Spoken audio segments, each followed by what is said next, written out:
Hey, how you doing? I'm doing good, boss. And yourself? This is U.S. Marine veteran Eric Banks. Moments after this body cam footage, officers would find his horrifying secret stuffed inside his bedroom wall. It might dim on you. What's up? I'm up in there, so like we're laying there on top of drug you now, or he is now, and did look good. Alright, are you good?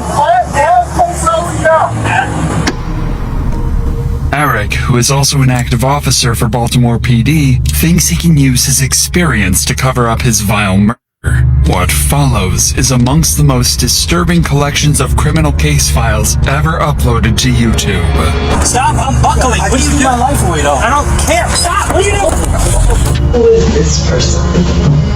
Dad. And then he also told me that Daddy made him and Tristan go in the bathroom and cover their eyes. On July 7th in Millersville, Maryland, two officers arrive at the home of Eric Banks Jr. after his wife reported that their 15-year-old son, Dasan, was potentially missing. The report was relatively standard for them, but the reality awaiting them is more horrifying than they could have imagined. Something I'm on. Just letting you know.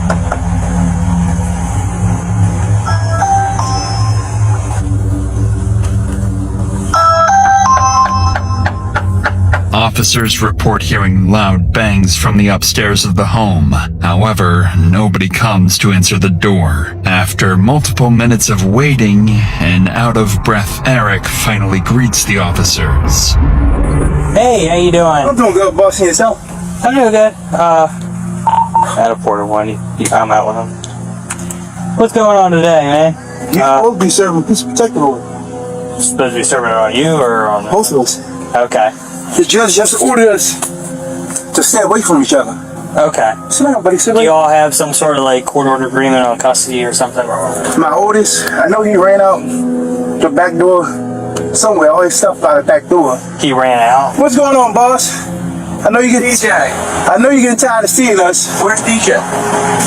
She called him and he went out the back door. He's not here. No. You want to come in? Just let you know you're being audio. Oh, hey, I know. I see I got the body cam. Yeah. She said he was like, Do you have a phone? huh? I took my phones back. Okay. Yeah. So all the phones are on my plan. Separating everything. You have no idea where if you just let a 15-year-old walk out of your house with all his bags packed. No, his bag's at the back door. I literally told him, wait for your mom to get here. The police supposed to come here to serve her a piece of protective order.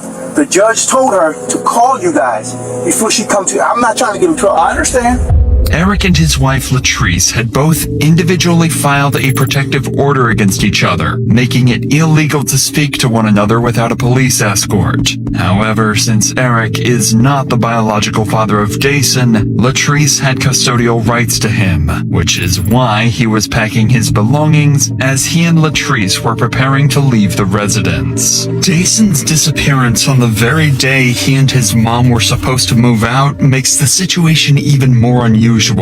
So officers continue speaking with Eric, hoping to understand the family dynamic and gather any clues that might point to where Dasan is. But what Eric says next only raises their suspicions even further.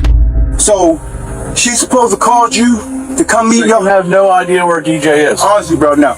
I like With no phone or anything. you can check the ADT. It shows when he ran out the I door. believe you, but I mean, I'm not gonna fight. I'm not gonna I do know. that. Listen, man, it's a 15-year-old boy.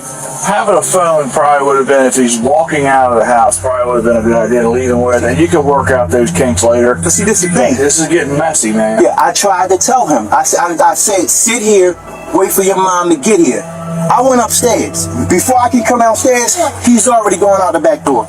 So I guess she coordinated, because she's somewhere in the area, I'm presuming. Oh, yeah. So she pretty much coordinated with him to come out there. Okay. All right. Hang tight. All right. All right. Sitting beside Eric are his two sons, 5-year-old Evan Banks and 3-year-old Tristan Banks. Officers didn't know it at the time, but these two would play a pivotal role in uncovering the horrifying scene that just happened inside their home. But for now, Officer Sutton goes back to his patrol vehicle to run a registration. He identifies the suspect as 34-year-old Eric Banks Jr., an officer for the Baltimore Police Department. He's been an active officer since 2018 and also carries 10 years of service in the United States Marine Corps. After speaking with neighbors of Eric, who provided minimal additional information, officers would confront Eric once again, this time sternly, to figure out what was going on. It's here that Eric would explain his alibi, one he had come up with just minutes ago. Found out about the whole situation. His mom. That's neither here nor there. But this is what I'm trying to tell you. Me and him sitting at the table. He cried to me yesterday. He said he don't want this separation. Like, he knew we'd be separated before. He said he's tired of it. He's tired of feeling like he has to choose sides. He's 15. He's a teenager. He knows weird. He don't want to be. He's like, I don't want to be in separate homes. That. And we said that time. I said, DJ, it's nothing really we could do. I'm not going to change you. I love you, care for you. We had a whole deep heart-to-heart conversation. Today we went to court. The judge awarded him, and I called him. I said, DJ, I guess your mom told the judge you wanted to go with her, and you're going to Arizona. He's like, what? I was like, well, start packing your bags, because you're going to Arizona with your mom. Unfortunately, I guess you're not coming back here. And that was just that. She called him. They had a conversation. I said, what did your mom say? She on her way to come pick you up. He said, yeah, but she's supposed to come here. I said, well, we're going to wait. Because before she come here, there's some type of altercation. There needs to be police here. They can escort her, grab her, whatever she needs to grab, and go about this piece. Next thing you know, I went upstairs. I come out. So do you think did he leave here because he didn't want to go with his mom either? That could be. He could be like hiding out at a friend's house. I mean, yes, sir. Yeah, that's what I'm saying. Yeah, in my opinion, I think that probably is the best, because if he told her he's somewhere, the text messages from her, I have food for you. Okay. Yeah. So it sounded like he wanted to go be with his mom. Yeah. So that's what I'm saying. All right. Just put the bags inside for now. And okay. We'll try to figure it out. All right, brother. Yeah. Officers would spend another 15 minutes canvassing the area in hopes of finding Dasan, but would again come up clueless. So they decide to try calling Dasan's mother, Latrice, but are unable to get a hold of her either. So in a desperate attempt to find a relevant lead, they decide to ask Eric if he'd voluntarily consent to a search inside the home, hoping Dasan may be hiding inside. No one expected that this simple request would soon alter both their and Eric's lives forever. I just want to make sure he's not in the house. That's fine. I'll do it with you then, since we're here. Hey, Buck, can I throw one so we make sure he's not hiding? Yep. Yeah, so he about to walk in. He's about to walk in. Okay, we got it out. All right.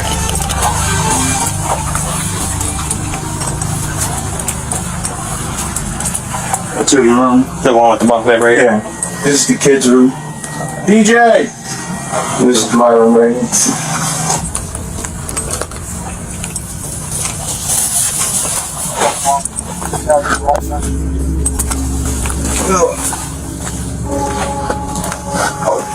He's told him he's not hiding. In Officer Adams' report of the incident, he notes that at this point in their home search, Eric's demeanor had changed. He advised Eric to relax and let them freely search the home. They proceed to make their way to the third floor of the home, the floor which stores Eric's chilling secret. Alright, I'll see this out. Is this always down? No, this is where my safety is. Yeah.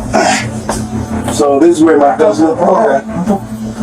You got your little light on your stuff? Yes, I do. You got a light back up? Okay. It might dim on you. What's up? 95. Alright. What's up, bro? Alright, God.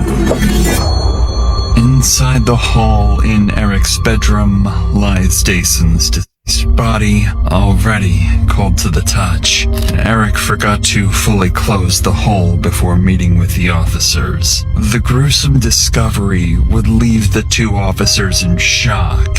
They try to keep their composure while transporting Eric to a patrol vehicle. What's up?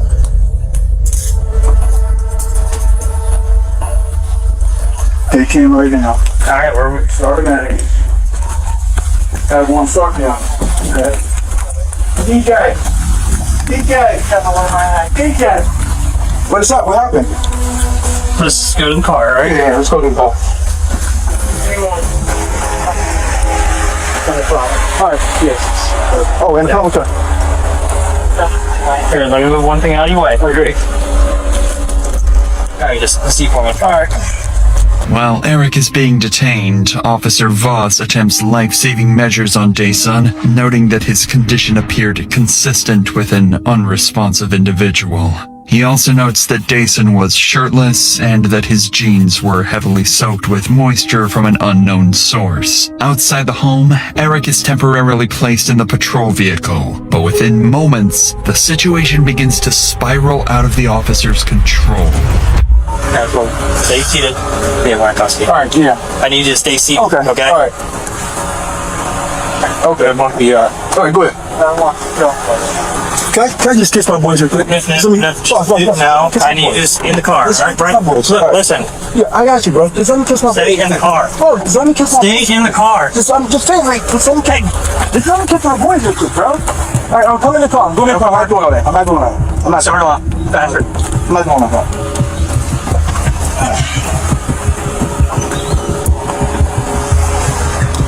After you just here, listen, just all right. Stand up, turn around. Don't do anything. I'm not. Stay in the car. Stay in the car. Stay up against the car. Okay. All right, now get back in. Hey, bro, I'm not doing it. Stop! What are you doing? I just want to kiss my boy, bro. Come on, just let me kiss my boy. Get back in the car. All right, come on.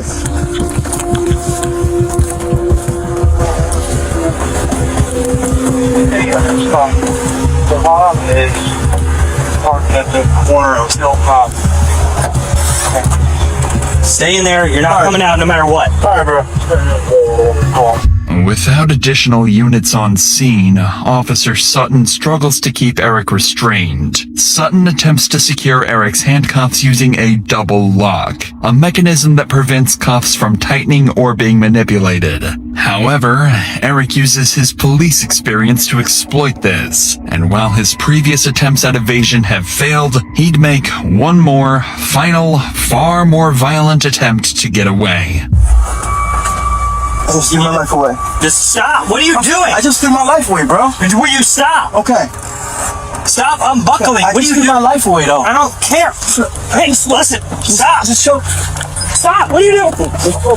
Just choke me. Choke. Get back in the car. Just choke me. Just choke me. Just choke me. Alford. Look, Adam White, can you come back out here, please? Hey, get over. Look, just choke me. Just choke me. Alford, trying to grab a Alford, trying to grab Stop! Get in the car, Walker. Get in the car. Oh, yeah. Turn him out. Turn him out. Turn him out. Turn him out. On the ground.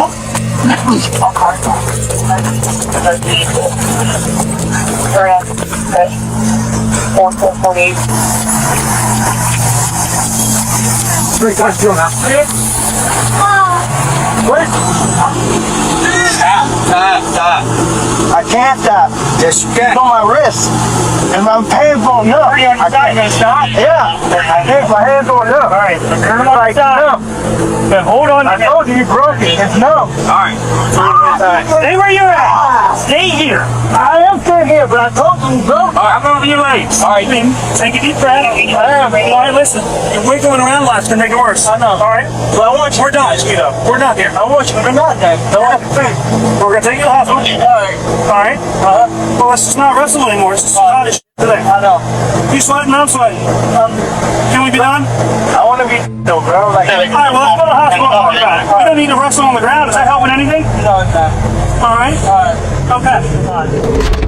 Eric attempts to unholster Officer Sutton's service weapon, eventually managing to loosen it and nearly knocking it to the ground. Fortunately, Eric's handcuffs prevented him from causing any further harm. As the chaotic scene finally settles, officers briefly discuss the frantic events that just unfolded. I go up to Subway to meet her, go in to make sure he didn't go to Subway to miss communication. Come back here, I said, let me just check the house. It started getting real weird. I'm like, well, if you just stay back, he's going to North City fine. It started to get real weird. I'm like, no, I can check the house. You stay back, stay back, stay back, stay back. I go up and wait off because he wouldn't be up here. There's an attic thing. I'm done with screwing it. Looked in there and saw the boy laying there. I was trying to drug him out where he is now and did what I could. I immediately, as soon as I saw the boys laying like 95 cans, to get him out here and he asked for more units to start a CPR. Drug him out and started CPR. Okay. Alright, are you good? You're good, you're not hurt. No, I'm not hurt. Should have done that. I thought I just did that first. Get that out again. I'm gonna take the whole block where I can see that. Hey, him. Come on. Go up there. Just do a CPR. Where's the check 7? 1448. In time? Yeah, like, we went upstairs to check the house. Sleep area. What's up? There's like a sleep area, and my partner looked in there, 95, and don't know what's going on, and then when we took it to my car, I gave him an opportunity because I needed to double lock his stuff, and then he unbuckled himself, went out, and grabbed. EMS attempted to perform CPR on Dasan, but it was too late. Dasan was declared deceased shortly after by EMS. What officers uncovered with Dasan was only the beginning. As the investigation deepens, Eric's children would reveal further secrets, painting an even darker picture of the reality behind closed doors. For now, the decision is made to take Eric, his children, and his ex-wife Latrice to the police station. Police reports state that while Eric is being transported, he struck his head multiple times against the cage window bar, causing a welt to his head and damage to the patrol vehicle. Despite this, everyone would eventually make it to the station, each separated into their own individual rooms, awaiting intense interrogation. Eric would be left alone to hopefully calm down and collect his thoughts. Meanwhile, detectives speak with both Latrice and her child Evan, hoping to collect more information that can be used when speaking with their main suspect. They start with Latrice, asking her what kind of person Dasan was. At this point, detectives are considering the possibility that he and Eric may have gotten into a fight that somehow escalated into tragedy. But what Latrice describes denies that theory completely, and makes Dasan's case even more heartbreaking. Can you sit a little bit closer over here? Yeah. There's a lot of specific questions that I wanted to talk to you about. Can you describe DJ? Was he an argumentative person? Was he a quiet person? So Dasan was more of a quiet person. Until he got to know you, but he was always mannered. He talked to a lot of adults, but he never was disrespectful or any of that. I had teachers from his elementary, the principal, middle school, they all showed up for my son. He was that type of child. You know when teachers come. Would you say he was a sweet boy? He was very sweet and always willing to help. That was one of the things across the board. Always willing to help. In the loft, in the crawl space in the loft, what was normally kept in there? Nothing. Safes? Nothing. Was that ever left open? No. It was always screwed. It was always closed. Okay. Because I don't like it. Like, it freaked me out. There is a light switch in there. Okay. So I was like, where's that light coming from? And I turned the light switch off. But, I don't know, maybe it was him. So let's talk about that. You called me and you said that you saw him, you viewed him at the funeral home. Are you okay? Yeah. Okay. And it was before he was involved. Because I wanted to see him. Right. And you saw new bruises. Yes. Where did you see new bruises? On his nose. Like that circular, dark mark on his upper nose. his lip looked busted also. Like, that wasn't there. And then his eyes were like purple. I don't like. They were puffy and purple. Yeah, it looked to me like he was in a fight. And my son doesn't fight.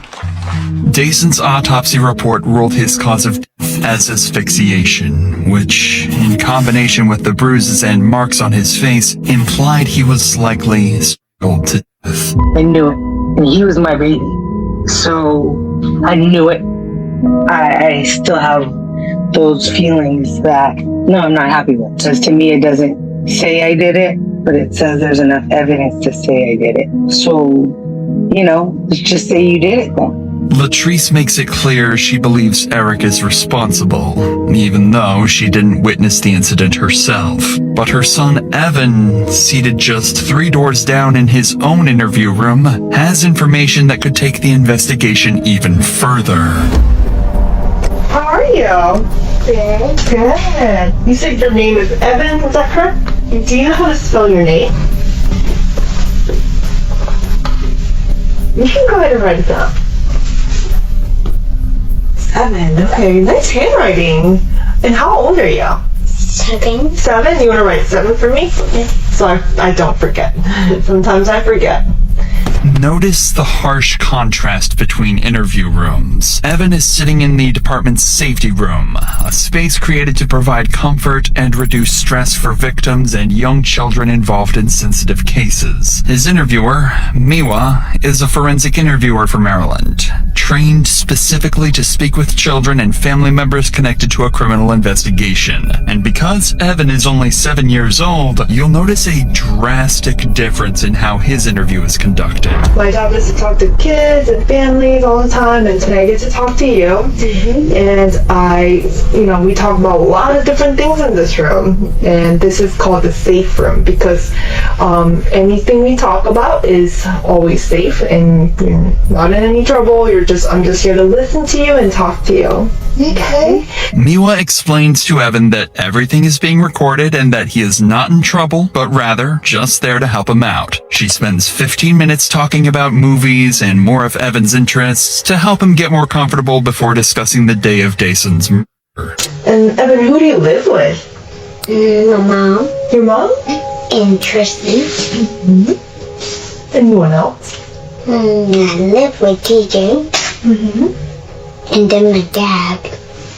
Okay. And do you know what you're here to talk about today? No? So, tell me a little bit about your family. Tristan, he likes to fight and plays and steal toys from others. I like the color, and then I also like Cats Bob and Tristan. And you said you also live with the DJ, is that right? And my mom and Tristan. So DJ, how old is DJ? 15. 15? Tell me about DJ. DJ like going in the water, tickling me. Can't really remember all the stuff he used to do, but he loved playing Roblox games. Tell me about the last time you saw DJ. My mom wasn't at the house. Tell me who was at the house.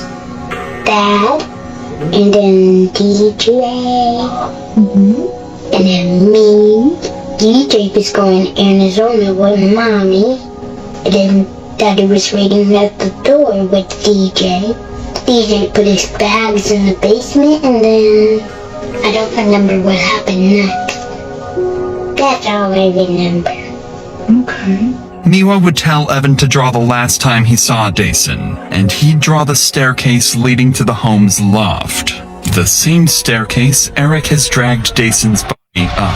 And so, who is this person? That was DJ. That was DJ? Where was Dad? Right here. Oh, okay. So Dad was up here and then DJ was right there?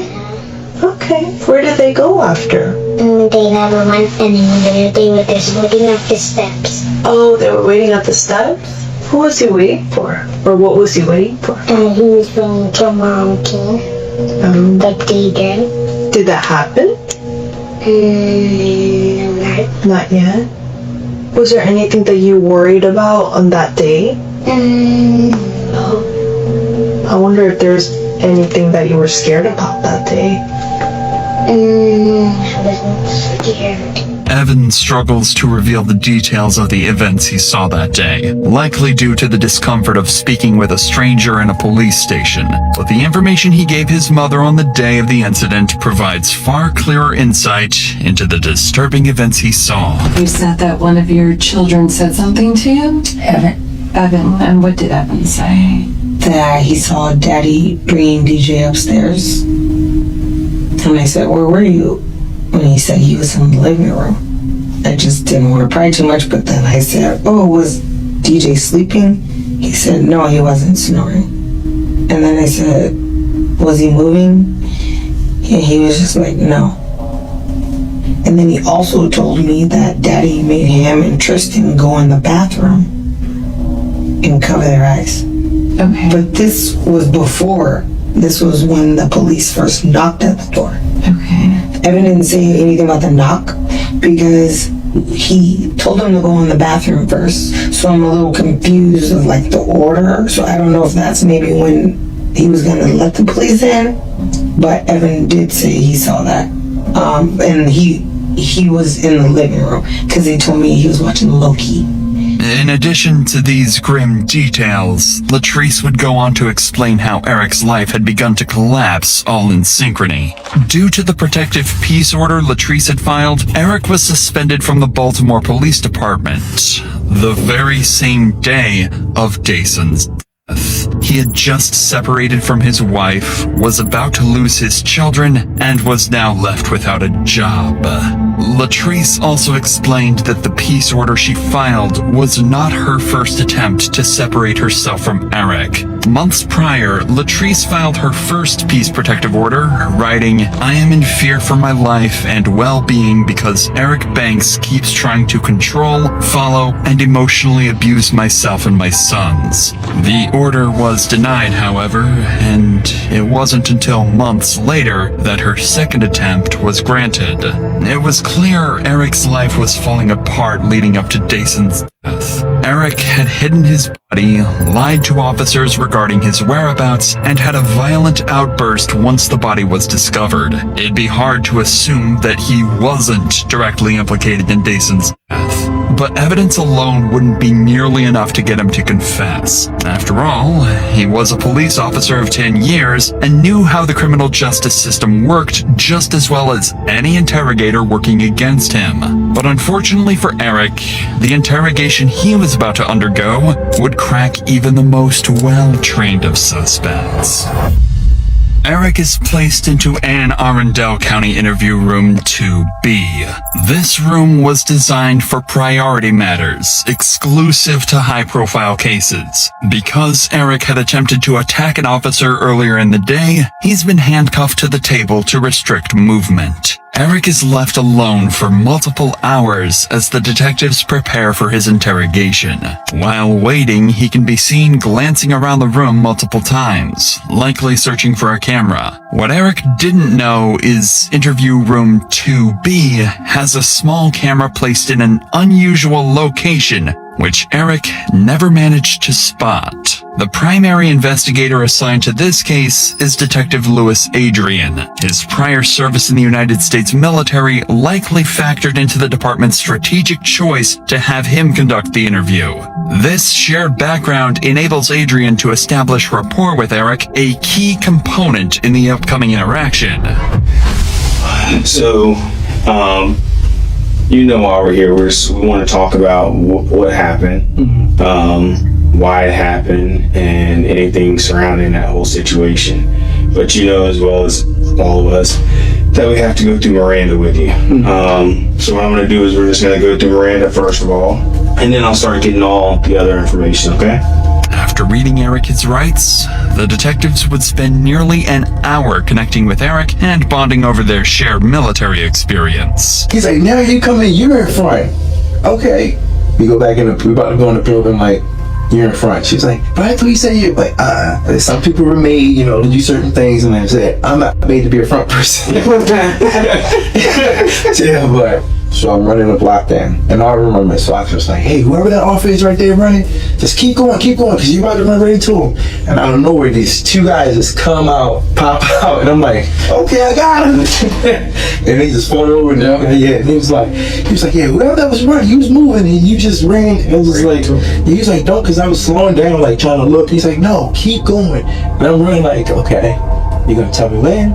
This friendly conversation appeared to take Eric out of the tense mental state. It appeared that Eric sharing his favorite moments from the military gave him a sense of importance, like he had an identity he was proud of, or at least used to be. But that moment is short-lived, as he's quickly brought back to the reality of why he's sitting inside a police interrogation room. So you spent 3 years, and you're still active in the Baltimore City Police Department. Yes, sir. So from what I hear, you're suspended? No, I'm suspended now. I'm going suspended, yes. Okay. Why? Can you tell me what's going on with that? May 8th, I got a peace and protect order against my wife. Okay. You got one against her? Yeah, I got one against her. Same day, she took the firearms out the house.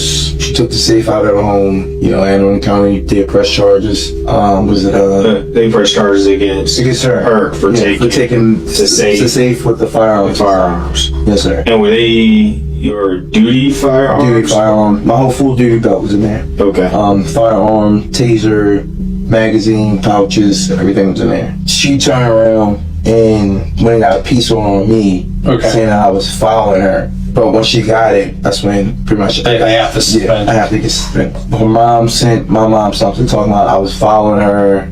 This and that. I'm like, how? I'm here at work. How you see I was following? Mm-hmm. I was like, there's no way. That's when we both ended up at the courthouse, and I was like, because I was like, I'm just putting a stop to this. So I let the clerk know. I was like, I don't know what's going on, but every time that my wife's trying to leave or something's trying to happen secretly, there's a peace order for me to get kicked out the house. And I was like, that shouldn't be. And that's when they brought us both in. So we both got seen by the judge, and he granted us a peace order for both of us to stay away from each other. Okay. Yeah. When was that? That was just, was it 2 days ago? Okay. Was it, no. Monday? No, yesterday. It was just Tuesday, yeah. So y'all met with the judge? Tuesday. And you're still suspended up until this point? Yeah, I'm still suspended. So when, maybe it's the way Baltimore works and how slow they are and stuff. So you have the peace order, she gets one on you, and then it gets denied. It has to go to IA. They have to do their full. They have to do that. Yeah. And so you're still suspended even though it's been cleared up? Yes. Gotcha, okay. At this point, the detectives had no reason to assume Eric was lying. He'd been open and honest with them the entire time, and seemed rather friendly. It isn't until they begin discussing the day of the incident that investigators realize Eric's perceived honesty had all been a calculated act. So yesterday we go to court, get the peace and protective orders. They grant the whole motion, for us to stay away from each other. The two youngest boys supposed to stay with me. The oldest, he's going to Arizona with his mother. And she tells the judge, that's what you want to do, blah, blah, blah, something. So right after that, call him. I was like, hey, start packing your bags. You're going to be going with your mom. He's like, what? Why? I'm like, your mom said you wanted this. It's what you're supposed to do. I guess, I don't know. I didn't have that conversation. Previously to that, me and him had literally just sat down at the table. Because I could tell that my son was depressed, and he was going through that's really what our trip on the first was just to try to get him away, get him out. We sat down at the table, and I'm like, what's going on with you? How are you feeling about this? Where are you at with this? And he's like, honestly, I don't know. He's like, I hate it. I don't want to feel like I'm choosing sides. I just want to be left alone with everybody, because then it's they're calling me, telling me this and this and that, and it's I gotta keep certain things from you. He's like, I don't want to be a part of this. He's like, I'm tired. So I said, just go and start packing your bags. And he's like, okay. We wait, I get my paperwork, I come home, and on my way home, I just felt like I was done. You know what, today's gonna be the day I'm gonna do it. Okay. Yeah. I feel like my family was falling apart. I'm suspended from work. Possibly gonna lose my job. So it's like situation building, just keep going. It's like vendetta. And I even sent her a text to say, I don't know why we feel like we have to be at war. Like we shouldn't have to be at war. It's like if you are lying to these guys, and like you gotta guess what are you trying to move in with them? You know, tell them that you're living in hotels where you're not. You're staying with your mom. Like what are you doing? So at this point, it's like, you know what? I'm just tired. Yeah, you're tired of it. Yeah, it's a way out to get peace. I get. A lot of people go through that, man. Yeah, and it was like nothing. I felt like everything was just coming to an end, and I feel like that, man. Like honestly, everything was coming to an end. I was like, you know what? I'm just gonna do it. It is what it is. So when you got home yesterday, was there anyone in the house? Yes, it was. Disarm was in the house. Okay. Evan was in the house, and Tristan was in the house. So you go in there and you're doing all this stuff, right? I go in there and I go in there. I see him upstairs. Like he got his bags packed. I had to go take your stuff downstairs when your mom's come. And she called him. It's like mom's calling. He was like, what do I say to her? I say, tell her. Just talk to her. Like she called me, whatever. And he answers the phone, and they have a conversation. And that's when I'm like, okay, what she say? She said she's gonna be in the area. Just bring my stuff downstairs. I said, okay, cool. I said, so the police should be coming, and when he come, everything goes smoothly. This is the moment where Eric's act begins. Notice how he begins looking blankly into the ceiling as he recounts critical moments. For the last hour, Eric hardly looked up to the ceiling once. I go downstairs and I'm in the kitchen. I just made a big bowl of Gatorade. Not big bowl, but big picture of Gatorade. It's blue. It's probably still, I believe it's still on the counter. But like I said, you say you never went to the bag of crushed up pills that I had was right there. The son came downstairs. He asked me something, and he was like, what did he say? He came downstairs.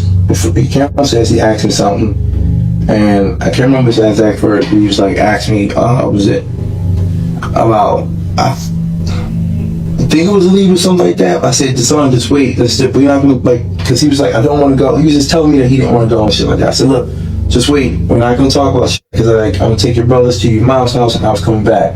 I said, if your mom gets here with the police before I get back, unfortunately, you gotta go with her. That's just the way it is. He's upstairs. I'm with Tristan. I told Tristan, I said, Tristan, go get your shoes. Tristan said, okay. So Tristan goes upstairs, he gets his shoes. And he comes, he's like, Daddy, what's wrong? DJ. I'm like, huh?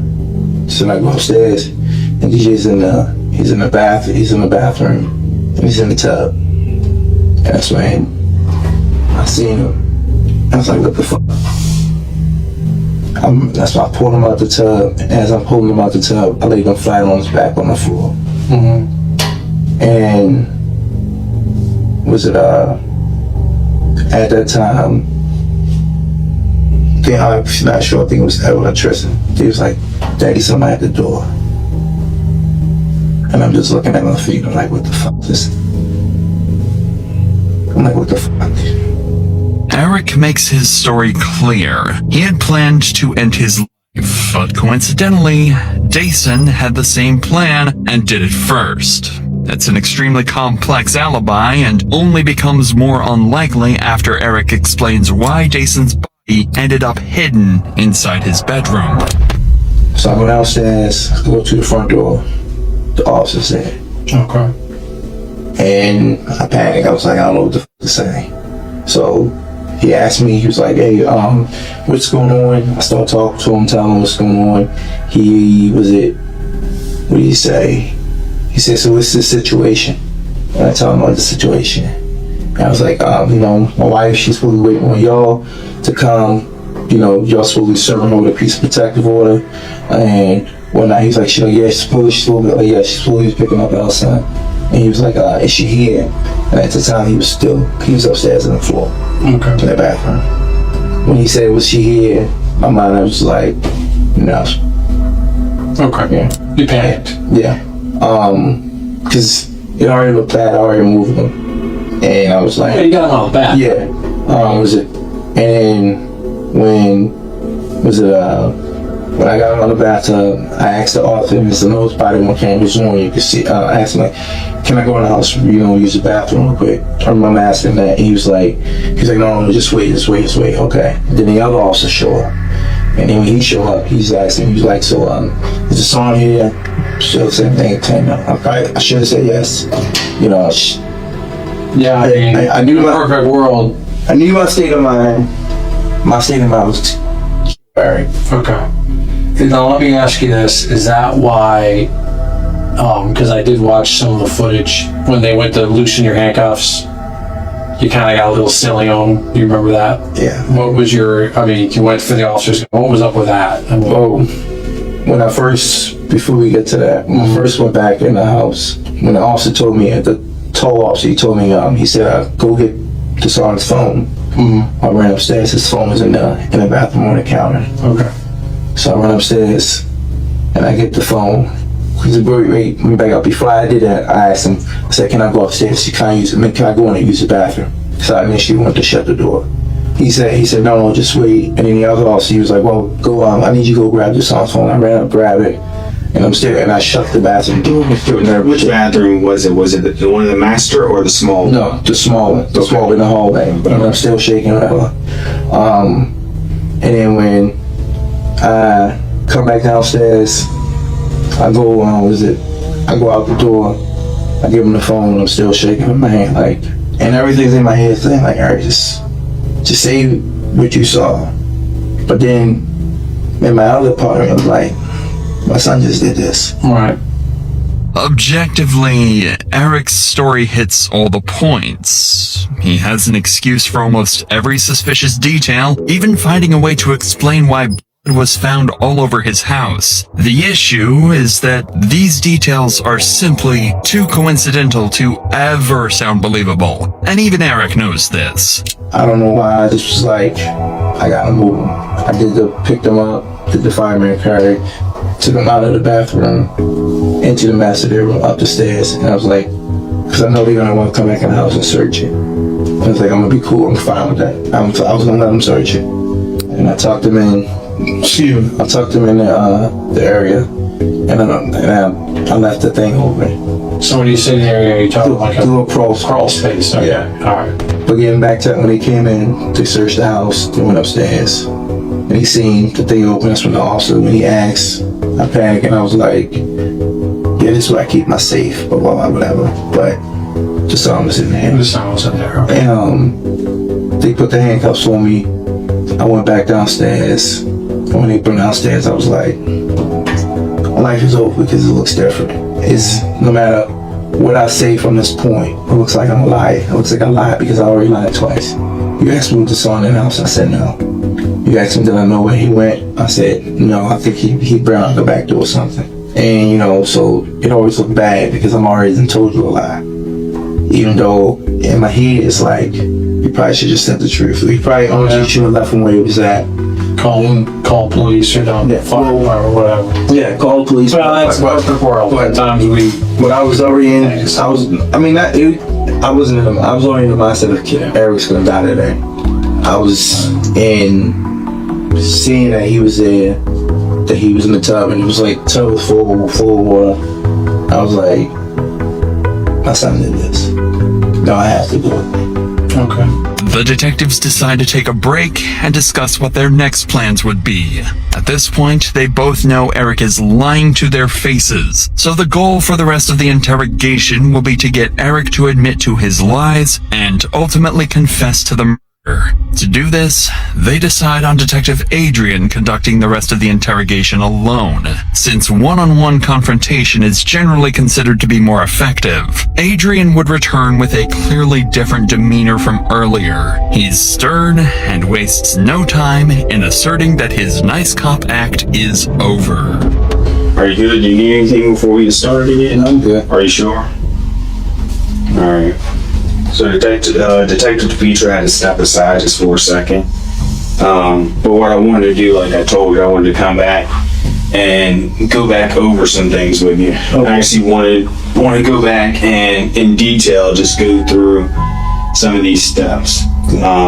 Eric would recount his story exactly the same as before, claiming he simply found Dasan and had nothing to do with it. And it seemed as though Detective Adrian had nothing concrete to combat Eric's lies. That was until he brought out Dasan's autopsy report. I'm gonna tell you this. I know that you spent 10 years in the military, and you were in the Marines, weren't you? Yes. What's their whole thing in the Marines? Like, what do they always teach? Honor, integrity. Honor, correction, man. Yeah. And to be honest with you, I don't see that from you right now based on what you're telling me. Okay. I think you telling me something different. Okay. But I know you're a Marine. Okay. I know a lot of people that's Marines, man. And that's one thing that they like, integrity, honor. No, you don't mess with that if you're a Marine. Yes. I know you want to tell me the truth, and you sitting here like giving me a story. You giving me what I want to hear, just to sound good, but it's not it. That's not it. Trust me, I'm not trying to sound good to you. And I'm gonna tell you that. I'm gonna tell you the other thing, and I'm gonna be straight up with you. Yeah. You keep talking about the autopsy. The autopsy said he was strangled. Hell no. Hell Autopsy no. said he was strangled. Hell no. Hell to the no. Hell to the no. DJ was no strangle. Hell to the no. I'm gonna just let it sink in and let you decide what you're gonna explain that to.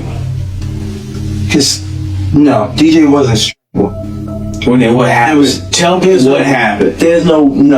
DJ was not strangled. DJ, like I told you, DJ went downstairs. He came back upstairs, and DJ was in that tub. Like I said, when I came in that room, he was in the tub. When I grabbed him out, I grabbed him like this, and I pretty much put him in the fireman's carry. When they left, I could drag them up to my room. If that's the case, I would have left him in there, and I would say or had them come in there to be like, but DJ wasn't no struggle. There was no way. DJ wasn't no struggle. That's your boy. You had pride in him. Yeah, but you had pride in him. You were trying to help him out with his grades. You were getting him in STEM classes, and then this happened. But you saying DJ was struggle? Nah. Well, then tell me what happened. This didn't happen. I'm gonna tell you that right now. This didn't happen. You saying he wasn't? So no. I'm not saying that. I'm not saying that. I believe that part, but I believe something else happened. Note Eric's lack of emotion when hearing this information.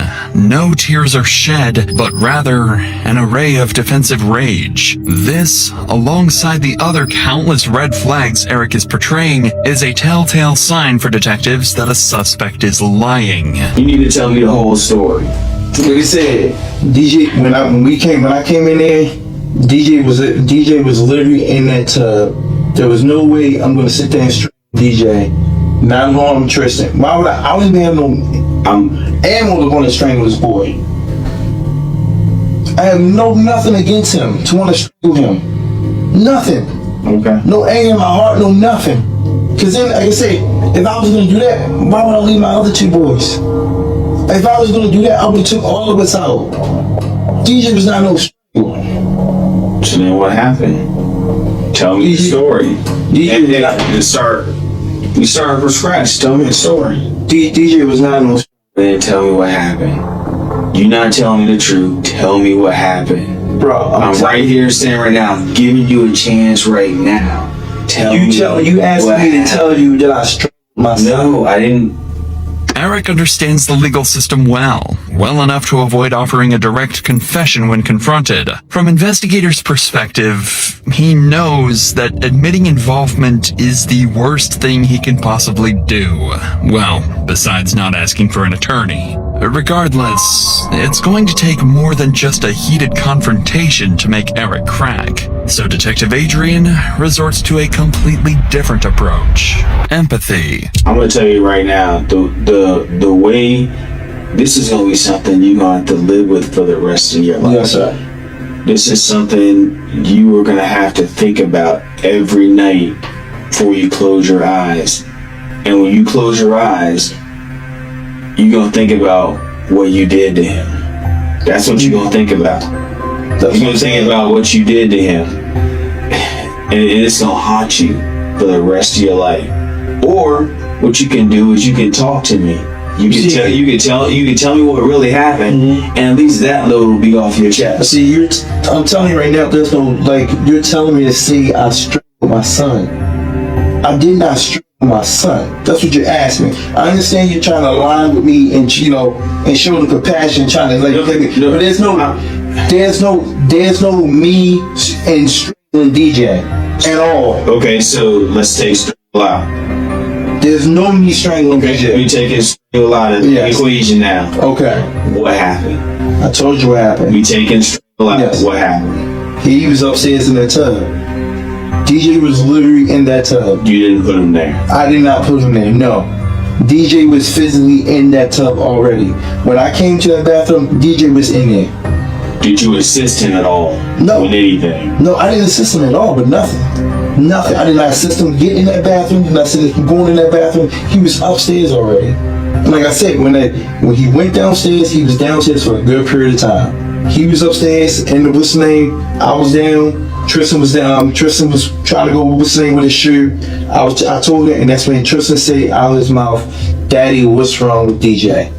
Tristan literally said that out of his mouth, and I went up there to check on him. I don't recall seeing him. Don't recall him removing a belt. I don't recall removing anything that could have been around his neck. I don't recall moving this. So here's the thing, and I hate to frustrate you, and I hate to, but I also have a job to do, and I also have to get down to the bottom of this. And when I walk through the door, and when I hear everything that happened, things don't add up. Things don't make sense. Okay. They don't make sense at all. If you would have done things different, if you would have been like, yes, my son, I just found my son in a tub, I helped him out, and told the officer, you know this. If you would have done it that way, it would have been different. But the fact that you didn't, now you're sitting here trying to explain yourself. I'm sitting here because the whole situation, I'm sitting here because I lied and said he wasn't in the house. I'm sitting here because I didn't tell the officer, like you say, it's straightforward what was going on. That's two lies right there. How, like you said earlier, how are we supposed to believe you now? Yeah, like I said. So you telling me how am I supposed to struggle? How did I not assist him in getting in the tub and, I don't know, possibly drowning him? I don't know. No. I don't know. But if I drown, but here's the thing. All I know is that you keep lying. No, bro. You lied additionally twice. How do I know you're not lying right now? Because, like, I told you straightforward. I'll say, that's telling me straightforward, but that's why I know twice, bro. Because that's what I said in the beginning. I said straightforward. There's nothing I can say. I said I already know y'all done y'all homework, laid it all out on the table. I said because there's nothing I can say. Just because I already lied twice. I said he wasn't in. I identified that. I messed that up because then I see my son is dead. Okay. All right. Do you I'm gonna leave you alone for a little bit to think about things. But do you want anything else to drink or anything to eat? I'm good with the water and the chips. Okay. Give me just a second. Okay. All right. You need anything else? No, sir. All right. As the detective leaves, Eric scans the room thoroughly and finally notices the camera hidden inside room 2B. Moments after making eye contact with the camera, he lets out one last desperate act.